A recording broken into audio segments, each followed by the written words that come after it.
बिस्मिल्लाहिर्रहमानिर्रहीम। अस्सलाम वालेकुम नाज़रीन, नई वीडियो में खुश आमदीद। मैं प्रोफेसर आज़म सागर हूँ और आप मेरा यूट्यूब चैनल देख रहे हैं। नाज़रीन, उम्मीद करता हूँ कि सभी खैरियत से होंगे और अपनी फैमिलीज़ के साथ खुश खुरम ज़िंदगियाँ गुजार रहे होंगे। अल्लाह ताला यूँ ही सभी को हंसता मुस्कुराता खिलखिलाता खुश और आबाद रखे। तो कैसे हैं जी आप लोग? मैं ठीक हूँ अल्हम्दुलिल्लाह, अल्लाह का शुक्र है। आप सबकी दुआ से मैं खैरियत से हूँ। काफ़ी सारी चीज़ें नाज़रीन यूट्यूब पर चल रही हैं, काफ़ी सारे मामलात हैं।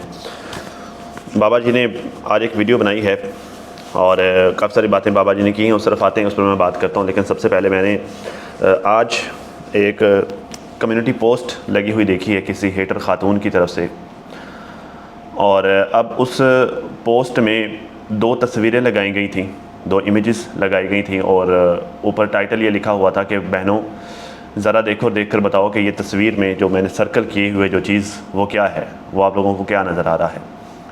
अच्छा, अब जो है वो काफ़ी सारे लोगों ने नीचे डिफरेंट कमेंट किए हुए थे और एक तरह से टाइटल में जो मतलब जिस तरह इशारा दिया गया था वो ये था कि जो वो सैनिटरी पैड हैं और या वो पैम्पर है या वो सैनिटरी पैड हैं, और नीचे कुछ लोगों ने ये कमेंट भी किए होते हैं कि हाँ जी ये सैनिटरी पैड हैं, ये यूज्ड सैनिटरी पैड हैं, ये वो फ्लांटिन इस तरह। और एक लेडी के पूछने पर उस खातून ने, हेटर खातून ने, कम्युनिटी लगाने वाली खातून ने उसको कमेंट सेक्शन में जाकर बताया कि हाँ जी ये सैनिटरी पैड हैं और यूज्ड हैं।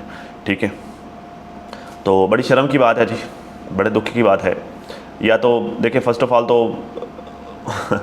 वो टिश्यू पेपर थे, अंधों को भी नज़र आता है कि वो जो वो भर भर के रोल टिश्यू पेपर के ये लोग घर में लेके आते हैं और ये अपने साइड टेबल्स वगैरह या फिर शीशे वगैरह अक्सर लोग अखबारों से साफ़ करते हैं, ये टिश्यू से साफ़ करती है। ठीक है, तो ये टिश्यू थे, वो अंधों को भी नज़र आ रहा था कि वो उठते फिरते थे सफाई करते हुए, लेकिन इनको सैनिटरी पैड नज़र आ रहे थे। मैंने पता क्या है, मैंने कई दफ़ा ये बात यहाँ पर की है कि भाई जो है वो इन लोगों के ना दिमागों में सेक्स सवार रहता है हर वक्त। इन औरतों के दिमाग में हर वक्त एक ही चीज़ सवार रहती है, ये उठते बैठते खाते पीते सोते जागते हर वक्त इसी बारे में सोचते रहते हैं और यही चीज़ें सोशल मीडिया पर देखते भी रहते हैं, सोशल मीडिया पे ढूंढते भी रहते हैं, सोशल मीडिया पे डिस्कस भी करते रहते हैं, डिफरेंट गूगल साइट्स पर ये सब चीज़ें ये लोग सर्च करते रहते हैं और फिर एट द एंड आकर अपने अपने यूट्यूब चैनल्स पर या फिर जो है वो ये आकर इस तरह की बकवासियात करते हैं। क्यों? क्योंकि इन लोगों के दिमागों में यही सब कुछ चलता है। ठीक है, यही इनका खाना पीना ओढ़ना बिछोना यही है सारा कुछ। तो इनको ये सैनिटरी पैड्स लगे, चलो एक मिनट के लिए फ़र्ज़ किया मान के चलते हैं, वैसे मुझे ये टिश्यू लगे थे, लेकिन एक मिनट के लिए मान के चलते हैं कि वो सैनिटरी पैड हैं, तो तुम लोग नहीं यूज़ करते? हाँ भाई, या तो कोई ऐसी अनहोनी चीज़ हो कि जो वो कुछ तुम लोगों से अलग कर रही हो, तो फिर तो तुम लोगों का यहाँ पर आकर यूँ चर्चा करना और यूँ कुत्ते की तरह बकवास करना और यूँ सारा गंद उछालना बनता था। ठीक है, कि उसने कोई कुछ डिफरेंट चीज़ यूज़ कर लिया है, उसने अलग कर लिया है। तुम औरतें भी तो यही यूज़ करते हो ना, या कपड़े फंसाते हो। कि बंदे को अपने आप हया आनी चाहिए, बंदे को अपने आप शर्म आनी चाहिए कि हर चीज़ हर तरह का गंद तुम लोग सोशल मीडिया पर मारते हो।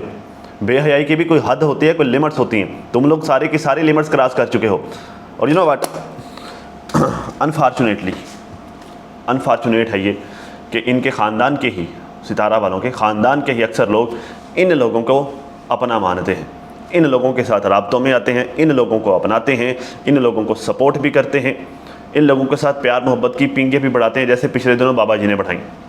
ठीक है, पता भी है, देखते भी हैं कि यही गंदे लोग हैं जो हमारे ख़ानदान की मट्टी प्लीज़ करते हैं, यही गंदे लोग हैं जो हमारे ख़ानदान की औरतों को टारगेट करते हैं।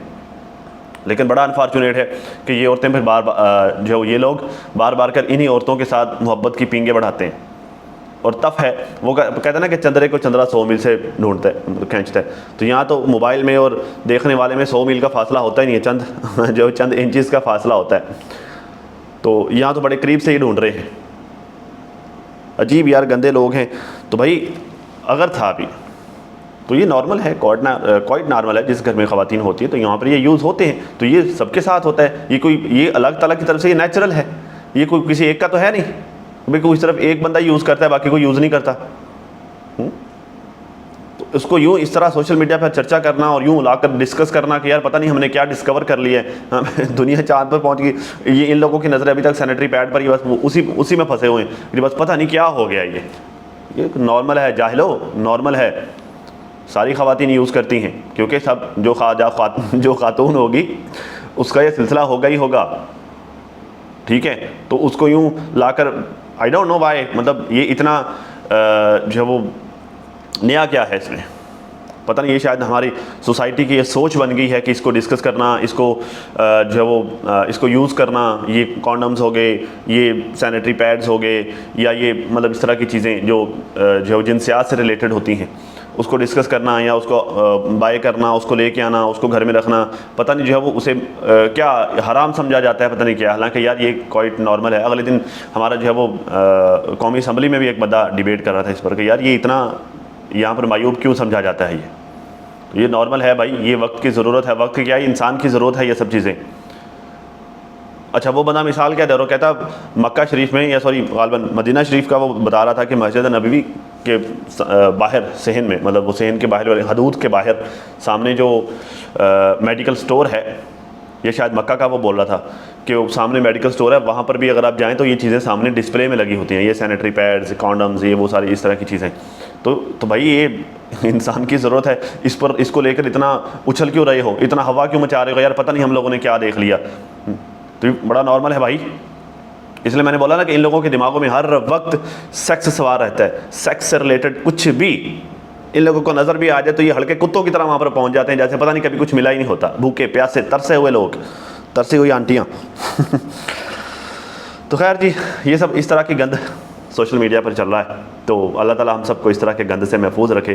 खैर जी, बाबा जी ने एक वीडियो बनाई है जी कल बनाई थी मेरे ख्याल से। अभी जब मैंने ये वीडियो देखी तो इस वीडियो को अपलोड हुए 10 घंटे गुजर चुके थे।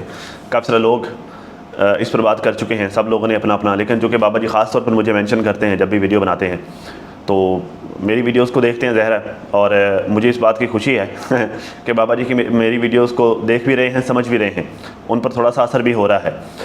तो कहते हैं जी यूट्यूब पर वीडियोस देखी तो एक बवाल सा मचा हुआ था, मतलब एक बवाल सी मची हुई थी कि बात यह है कि आप जो सुनते हो कहते हो तो मैं मजबूर होता हूँ कहने को। बाबा जी बात पता क्या है, आप ये वाली बात साजिद के लिए चलो करें तो थोड़ा बहुत समझ में आता है कि हाँ चलो ठीक है, वो आता है वीडियो बना देता है, या आप कोई वीडियो बनाते हैं तो वो कमेंट कर देता है। हालांकि बंदा उसके लिए नहीं, क्योंकि उसने भी मजबूर होकर आपको कमेंट करना शुरू किया। लेकिन अगर आप ये अपनी बीवी के लिए ये बात करें कि आप बात करते हो तो मैं मजबूर हो जाता हूँ आकर बोलने के लिए, या ये आप गलत कह रहे हैं। क्योंकि हकीकत में आपकी बीवी मजबूर होती है आकर आपकी वीडियो का रिस्पॉन्स करने के लिए। वो जब मतलब आप हद कर देते हैं, आप बार बार जब आप एक ही चीज़ को डिस्कस करते रहते हैं तो फिर वो मजबूर हो जाती है आकर अपनी कोई ना कोई बात रखने को। अब आपने अपनी वीडियो में वजाहत दी है कि लो जी मैंने वो रंग वाली बात, कलर वाली बात ऐसे नहीं की थी, मैंने ऐसे की थी, ऐसे नहीं की थी, वैसे की थी। जैसे भी किया आपने की तो सही, आपने बात की ना, तो पहल किसकी तरफ से हुई? आपकी तरफ से हुई ना। तो वो मजबूर हुई जवाब देने के लिए, आप नहीं मजबूर हुए, आप मजबूर करने वालों में से हैं। आप मजबूर कर रहे हैं उसे मुसलसल, आप कई दिनों से, इनफैक्ट कई महीनों से आप मुसलसल मजबूर कर रहे हैं उसे बोलने के लिए। उसे आप कहते हैं ना कि आपके पास राज हैं, आप अक्सर अपनी वीडियो में साजिद को कह देते कि जी आपके पास राज हैं, और आप जो है वो उसके पेती हैं, घर का पेती, जैसे वो घर का भेदी होता है ना, आप वो घर के भेदी हैं, आप उसके बड़ों के बारे में जानते हैं, और वो आपके बड़ों के बारे में जानता है, वो आप लोगों के बारे में जानता है। तो यहाँ यही बात अगर आपकी बीवी आकर बोले कि जी मेरे पास बहुत राज हैं, मैं बहुत कुछ जानती हूँ आपके बारे में, आपके बड़ों के बारे में भी, आपके इवन छोटों के बारे में भी, मैं सबके बारे में जानती हूँ। भाई वो तो आप दो भाइयों के साथ रही ना, मतलब आपसे बड़े भाई के साथ भी उसकी भी वो बीवी थी, उसकी डेथ के बाद फिर वो आपकी बीवी थी। हाँ तो है, इनफैक्ट वो आपकी बीवी है, तो वो तो आपसे भी शायद ज़्यादा जानती हो आपके ख़ानदान को। उसने तो लंबा अरसा आपके ख़ानदान में गुजारा है, और उतना मर्द को जो घर के अंदर के मामलात, घर के अंदर की चीज़ें, घर के अंदर के मसाइल उतना मर्द को नहीं पता होते जितना औरत को पता होते हैं। ठीक है, आप एग्री करेंगे यकीनन मेरी इस बात से। तो अगर वो आकर बोलने लग जाए, जिस तरह से आप बोलते हो कि आप राज खोलोगे, अगर वो आकर बोलने लग जाए कि मैं राज खोलूँगी, तो फिर मुझे बताएं कि इसमें बेइज्जती किसकी है? आपकी है या उसकी है? किसकी बेइज्जती है? डेफिनेटली आपकी बेइज्जती है ना। हर किसी ने यही कहना है हाजी गुलाम की वाइफ, हाजी गुलाम की वाइफ, वो ये बोलती है, वो बोलती है। आप अपने फ्रेंड्स सर्कल में, आप अपने दोस्तों के सर्कल में, आप अपने दोस्त अहबाब में यकीन करें आंख उठाने के काबिल नहीं रहेंगे। ठीक है ना। तो आप ये मत बोला करें कि मेरे पास राज हैं, या मैं जो है वो क्या बोरी खोलूँगा, बोरी में से मैं एटम निकालूंगा। तो ये एटम शैटम निकालने की बात ना किया करें। आप एटम निकालेंगे तो 5000 या 10,000 लोग देखेंगे, अगर वो एटम निकालने पे आई तो 2 लाख लोग देखेंगे, 2 से 4 लाख लोग। तो फिर ये एटम निकला ज़रा मतलब कहाँ तक जाएगा, मतलब कौन एटम निकालेगा कि तो ज़्यादा दूर तक जाएगा। ये भी बाबा जी ज़रा बैठ कर ज़रूर सोचिएगा। तो ये एटम शैटम निकालने की बातें ना किया करें। मैं आपको पहले दिन से समझा रहा हूँ, डे वन से मैं आपको समझा रहा हूँ कि बाबा जी ये इस तरह से मसाइल हल नहीं होने जिस तरह से आप कर रहे हैं। आपके मसाइल ऑफ कैमरा ही हल होने हैं। जो आप मर्ज़ी कर लो, जितने मर्ज़ी आप यूट्यूब पर आकर इमोशनल बयान दे दो कि मैं प्यार करता हूँ, मेरा ऐसे मैंने जो मुझे ऐसे वादे दिए गए थे या मुझे कस्में खिलाई गई थी, मेरे साथ ऐसा था, मैंने वहाँ पर अच्छा किया, मैंने यहाँ पर, जितना मर्ज़ी आप यूट्यूब पर आकर बाबा जी इमोशनल स्टेटमेंट्स दे लें, उससे कुछ भी नहीं हासिल होना। ये मैं ऑन कैमरा बोल रहा हूँ, ऑन रिकॉर्ड बोल रहा हूँ, कुछ भी नहीं हासिल होना। इनफैक्ट मामलात और ख़राब होंगे, और लड़ाइयाँ झगड़े होंगे, और मसले मसाइल पैदा होंगे। और क्योंकि इससे यही तासर जाता है, जो मर्ज़ी हो, तासर यही जाता है कि आप अपनी बीवी को जलील कर रहे हैं, तो मामलात हल नहीं होने। मैंने आपको डे वन से कहा था कि अगर आप मसले हल करना चाहते हैं, आपको ऑफ कैमरा जाना पड़ेगा, ऑफ कैमरा ही होना पड़ेगा। तो आप ऑन कैमरा इस तरह के मामलात करके आप ऑफ कैमरा जाना मज़ीद मुश्किल बना रहे हैं अपने लिए। आपको समझ में नहीं आती। मैंने बार बार मैंने शुरू में बहुत बार प्यार से समझाया, फिर प्यार से समझाया, फिर प्यार से समझाया, पूरे 4 महीने आपको प्यार से समझाता रहा। फिर मैं थोड़ा सा सख्त भी हुआ, आपके ऊपर ना प्यार से असर हुआ ना सख्ती से असर हुआ। आपने क्या बोला कि लो जी मेरी बीवी है, मैं तो बात करना नहीं छोड़ूंगा, मैं तो नाम लेना नहीं छोड़ूंगा। तो फिर मैंने कहा कि चलो ठीक है, लेते रहो ज़हरा, फिर लेते रहो। आप बाजिद हो, आप अपने पैरों पे कुल्हाड़ी मारने के लिए बजिद हो, आपने ठान ली है कि आप अपने पैर काट के रहना है, तो फिर शौक से काटो। फिर हम क्यों रोकें, फिर हम क्यों कहें, फिर बस ठीक है आप वीडियो बनाते रहो, हम उस पर रिएक्ट करते रहेंगे। आप भी काम कर रहे हैं, हम भी कर रहे हैं, फिर तो बात ख़त्म, फिर तो मसला ही कोई नहीं है। भी अगर मसला हल करना है तो फिर प्रॉपर तरीके से जाना पड़ेगा। अब मैं आपको बताता हूँ कि आपको सारे लोग मना करते हैं ना वीडियो अपनी बीवी के बारे में बात करने से, सब लोग मना करते हैं। और आप आगे से क्या कहते हैं कि लो जी कोई मुझे रोक नहीं सकता, मेरी बीवी है, मेरे हक़ में है, मेरे निकाह में है, मैं उसके बारे में बात करूँगा, मैं उसका नाम लूँगा। बाबा जी हक़ आपका तब है, आपका जो है वो राइट पे तब है, मतलब आपके लिए वो फ़ायदेमंद तब है अगर आप उसके बारे में अच्छी बात करें। अगर आप यूट्यूब पर आकर उसके बारे में बुरी बात करेंगे, अगर आप उसको जलील करेंगे, रुसवा करेंगे, तो आपका ये कोई हक़ नहीं है, आपका हक़ भी नहीं है और आप अल्लाह को जवाबदेह भी हैं। भूल गए उस बंदे का वाक़या कि जिसके अपनी बीवी के साथ मामला ख़राब हुए, तो उसके दोस्तों ने पूछा कि क्या हुआ, उसने कहा नहीं मेरी बीवी है, मैं क्यों बताऊँ। फिर जब डिवोर्स हो गई तो उसने कहा, दोस्तों ने फिर पूछा तो उसने कहा जी वो मेरी बीवी थी, अभी वो इद्दत में है, मेरी बीवी होते हुए मैंने नहीं बताया, तो अब तो वो मेरी बीवी नहीं है, अब मैं किसी दूसरी औरत के बारे में कोई बात क्यों करूँ। हाँ, जब उसकी इद्दत ख़त्म हो गई, किसी दूसरे के निकाह में चली गई, फिर दोस्तों ने पूछा अब तो बता दो भी क्या मसला हुआ था, अब तो वो किसी और के निकाह में है। तो कहता जब मेरे निकाह में थी मैंने तब नहीं कोई बात की, अब वो किसी और के निकाह में है तो मैं किसी दूसरे की बीवी के बारे में गलत बात क्यों करूँ। आप अपनी बीवी को सरेराह सड़क पर बिठाकर जलील कर रहे हैं। हाँ, कभी उसके बारे में कोई बात करते हैं, कभी कोई बात करते हैं, कभी कुछ बोलते हैं, कभी कुछ कहते हैं। तो क्या ख्याल है, आप क्या लगता है आपको हक़ है इस बात का, आपको अल्लाह ने इजाज़त दी है इस बात की? नहीं दी बाबा जी, नहीं दी। हमारी शरीयत ये इजाज़त नहीं देती, ना बीवी को ये इजाज़त है, ना शोहर को ये इजाज़त है कि सरेराह शरेआम अपनी बीवी को जलील करे या अपने शोहर को गंदा करे, नहीं है इजाज़त। तो आप वो करते हैं, फिर वो मजबूर होती है आकर आपको जवाब देने के लिए। समझ रहे हैं मेरी बात को? और इससे ये हो रहा है, इससे ना सिर्फ आप गुनहगार हो रहे हैं बल्कि आप अपने मामलात को मज़ीद ख़राब कर रहे हैं। ठीक है ना? क्यों? क्योंकि आप जब गुस्से में आते हैं, थोड़ा इमोशंस में आते हैं, आपको समझ नहीं आती आपके मुंह से क्या निकल जाता है। लेकिन ये मास कम्युनिकेशन है, ये सोशल मीडिया है। एक दफ़ा जो आपके मुंह से निकला वो हमेशा यहाँ पे रहना है। आप डिलीट भी कर देंगे वो फिर भी रहना है, लोगों ने रिकॉर्ड कर करके रखा होता है, तो वो तो ख़त्म नहीं होना जो आपके मुँह से निकल गया। तो आप ज़ाहिर जब गुस्से में होते हैं तो बिना सोचे समझे बंदा, ये तो सिर्फ आप नहीं तो सबका बंदा गुस्से में होता है, बिना सोचे समझे कुछ भी निकल जाता है मुँह से। तो जो निकल गया, वैसे अगर ऑफ कैमरा है तो निकल गया तो वो थोड़ी देर बाद लोग भूल जाएंगे, लेकिन सोशल मीडिया तो नहीं ना भूलता, वो तो याद रखता है। तो आप समझते नहीं हैं। आपको शायद लगता है कि ये छोटा होकर मुझे समझा रहा है, तो ये कौन होता है मुझे समझाने वाला, ये तो इसकी जो है वो, ये तो मेरे बच्चों से भी छोटा है। ठीक है, लेकिन जो है वो आप अगर बड़े होकर भी ये बात समझ नहीं ना रहे, जो मैं आपको समझा रहा हूँ, तो फिर अब आप बेशक कब्र से भी शादी कर लें तो फ़ायदा कोई नहीं है, कुछ भी हासिल नहीं होना कुछ भी समझ में नहीं आना। क्योंकि अक्सर ये मैं नहीं कहता, ये सियाने कहता है कि जिस बंदे को 40 साल में भी अकल नहीं आई तो वो 100 साल भी रह ले अकल नहीं आनी। तो आप अगर अब 70 साल की एज में भी अगर आपको ये चीज़ें समझ में नहीं आ रही कि आप असल में आप खुद का खुद नुकसान कर रहे हैं, आप अपने मामलात को यहाँ तक पहुँचाने वाले सिर्फ आप हैं, तो फिर आपको कभी भी ये बात समझ में नहीं आनी। और यू नो व्हाट, इसे हल भी आपने ही करना है, और कोई आपको हल नहीं करके देगा। आपको लगेगा कि साजिदा ने रोक कर रखा हुआ, ये साजिद मसला हल करवा कर देगा, कोई नहीं करवा कर देगा। अगर आपको लगता है कि मैं करवा के दूंगा या सोन कोई XYZ आपके ख़ानदान को बड़ा, किसी को कोई शौक़ नहीं है आपके मसाइल हल करवाने का, किसी ने नहीं करवाने, ये आपने करना है अगर हल करना है तो। वैसे तो आप ख़राब कर रहे हैं, लेकिन अगर हल करना है तो ये आप नहीं करना है, और कोई नहीं करके देगा आपको। क्योंकि मुश्किलात में फंसा इंसान या परेशानियों में मुब्तला इंसान खुद ही खुद को निकालता है, कोई दूसरा कभी भी नहीं निकालता। खैर, भाषण बड़ा हो गया जी मैं आगे चलता हूँ। तो कहता जी, बाकी मेरी बीवी को मेरी बीवी कह रही थी कि मेरी इज़्ज़त और कदर नहीं करती, तो मतलब ऐसे मुझे बुढ़ी बोल दिया है या कह दिया है, तो वो कह दिया है। तो मैंने ये नहीं कहा। कहता जी मैंने बूढ़ी नहीं कहा, मैंने कहा है कि मैं पहले कलर लगाता था, अब नहीं लगाता।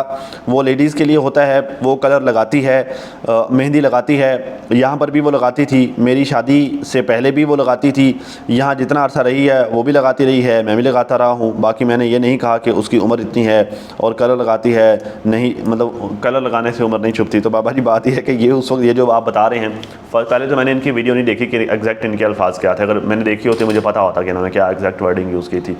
लेकिन चलो, अगर इनके इन अल्फाज को भी लेके चलें, अगर तो मामला ठीक होते तो फिर तो आप ये वाली बात करते तो उसका मसला ना होता। लेकिन जब रिश्तों में दरार आ जाए ना, तो फिर छोटी सी बात भी बहुत बड़ी करके लगती होती है। आपको नहीं बोलना चाहिए कुछ भी, जैसे मैंने शुरू में कहा ना कि आपको सोशल मीडिया पे नहीं कोई स्टेटमेंट देना चाहिए, तो आपको नहीं देना चाहिए, आपको गुरेज करना चाहिए।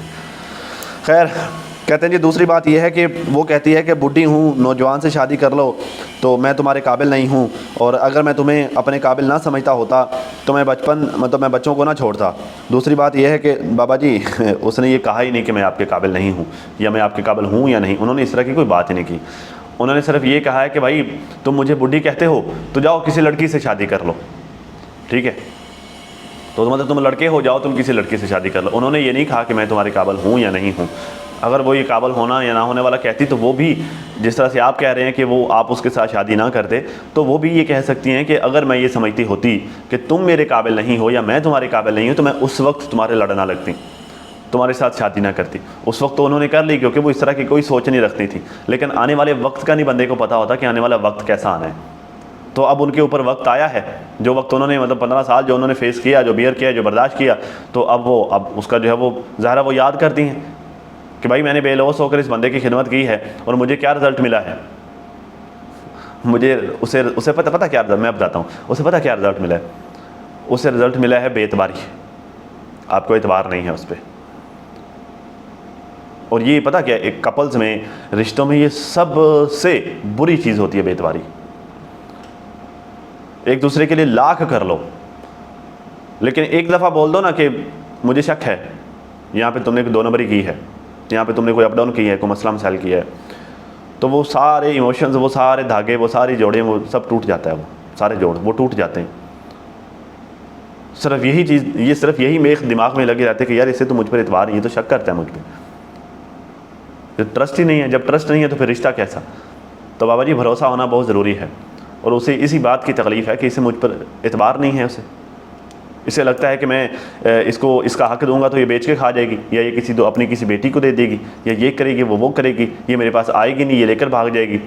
तो आप कर भी एक्चुअली वही रहे हैं, आपको एतबार नहीं है। आपको वहाँ पर भी एतबार नहीं था इसके ऊपर, जब ये आपके साथ वहाँ पे रहती थी तो आपको एतबार नहीं था। आप पहले आप दबे अल्फाज में कहते थे, अब आप खुल के कहते हैं कि जो कमाती थी औलाद को देती थी।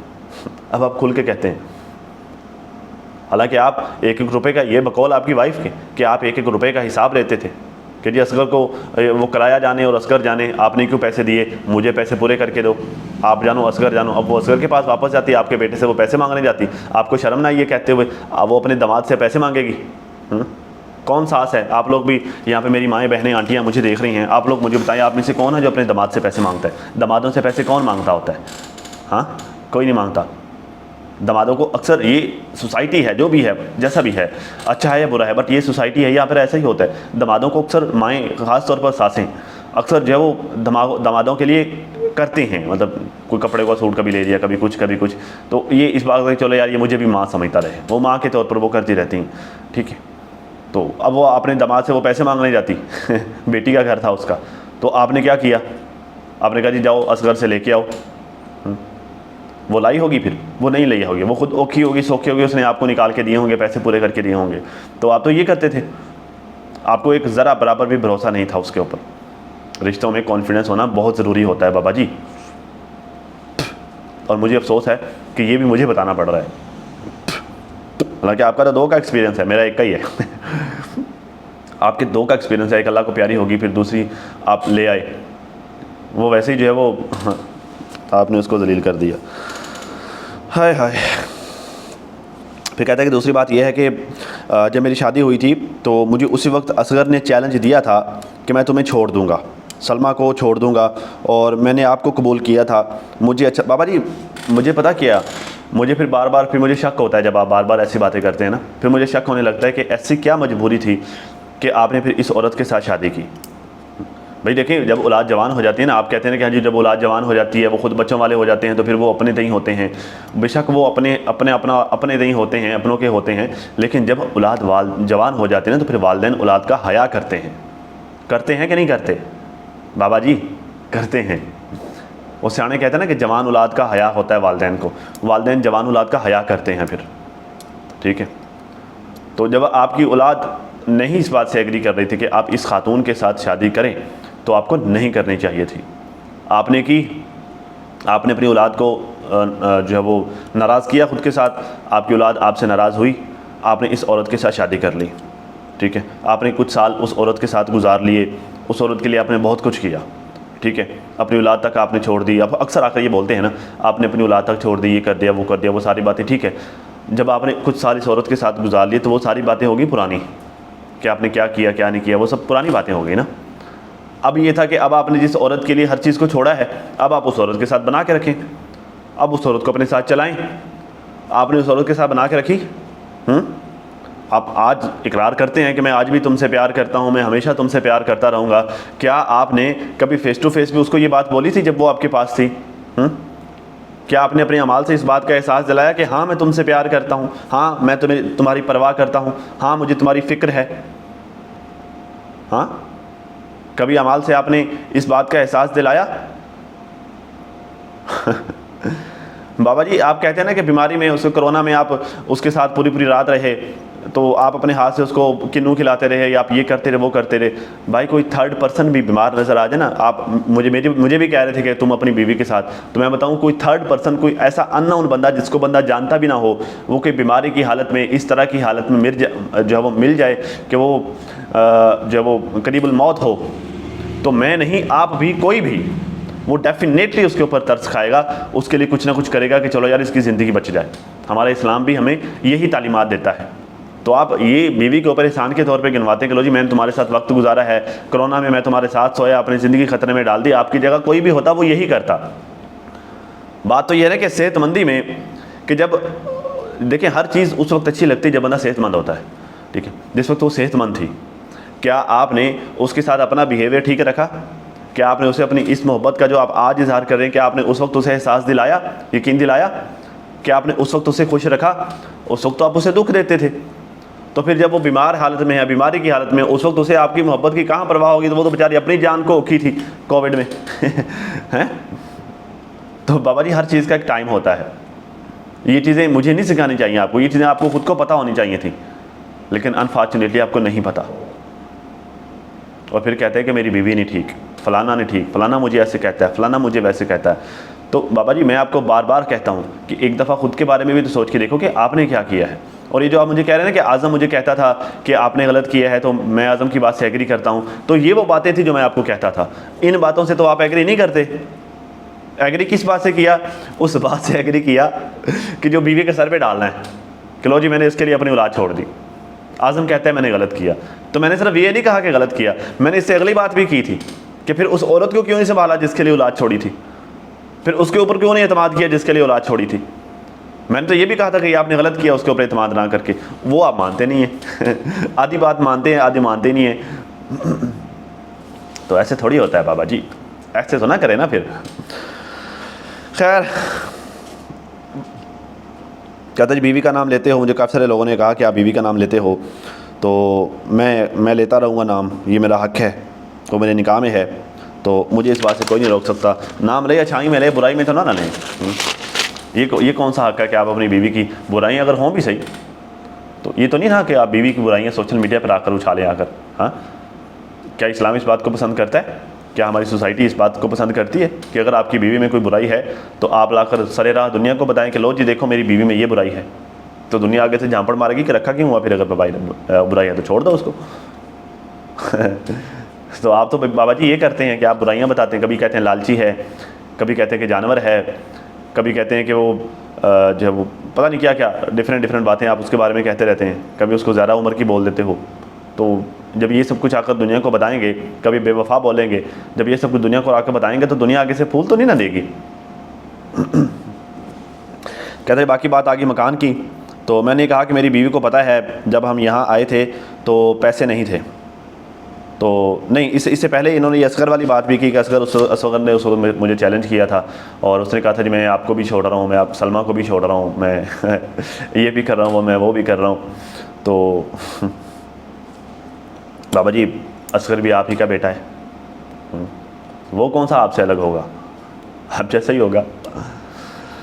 खैर, कहते बाकी बात आ गई मकान की, और मैंने कहा कि मेरी बीवी को पता है जब हम यहाँ आए थे तो पैसे नहीं थे, क्योंकि जो तनख्वाह मिलती थी मेरी बीवी पीछे भेजती थी, बच्चों के पास कभी भेजती थी, कभी किसी के पास, जैसे ज़रूरत किसी को होती थी तो वो कहता था और हमें ज़रूरत है तो मेरी बीवी जो उसे भेज देती थी, बाकी का वो गोल्ड बना लेती थी। बाबा जी आपको एक ज़माना हो गया आप जॉब नहीं कर रहे, एक ज़माना हो गया आपको, तो आप अपने बेटे से पैसे मांगते थे।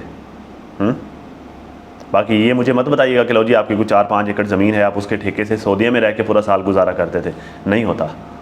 यहाँ पे ये वाली ज़मीन मेरे ख्याल से कोई 70-80 हज़ार या कोई लाख रुपए पर ठेके पे आपने ना शायद इससे भी मेरे ख्याल 50,000 ठेके पे आपने दी हुई थी अपनी बेटी को।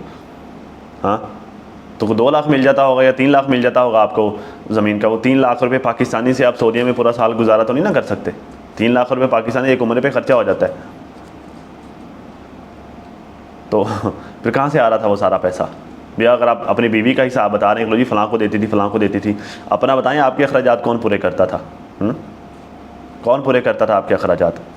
कहाँ से आता था वो सारा पैसा जो आप इस्तेमाल करते थे? आपकी गाड़ी का पेट्रोल, आपका आना जाना, आपका कपड़ा जूता, आपकी दवाई दारू मेडिसिन, ये वो सारा कुछ, तो ये सब आपका आना जाना कहीं बाहर अंदर, ये वो।